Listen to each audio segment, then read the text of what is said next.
సంఘంలో ఉన్నటువంటి కొంతమంది మెంబర్స్ అపవిత్ర కార్యాలకి పాల్పడ్డారు.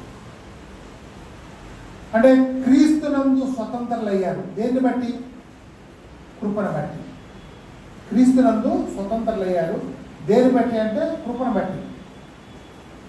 యూదులు అంటారు, మేమెవరికి దాసులంగా లేమే, మేము అబ్రహాం సంతానం, వీఆర్ ఫ్రీ అంటారు. కానీ మనం ఎలా స్వతంత్రులం అయ్యాము అని అంటే ప్రభువైన యేసుక్రీస్తు వారి కృపను బట్టి, కృపని దేవుడి కృపను బట్టి. అయితే కృపని ఆధారం చేసుకొని జీవించడానికి బదులు లోకములో అంటే లోకానుసారంగా జీవించడానికి కృప అనేది చాలా హెల్ప్ఫుల్గా ఉంటుంది అని అనుకుంటా ఉన్నారు. అనుకుంటారు లోకానుసారంగా మన ఇష్టానుసారంగా జీవించడానికి దేవుని కృప ఎలాగూ ఉంది కదా. కృపను బట్టే నేను రక్షించబడ్డాను, కృపను బట్టే బాప్తిసం తీసుకున్నాను, కృపను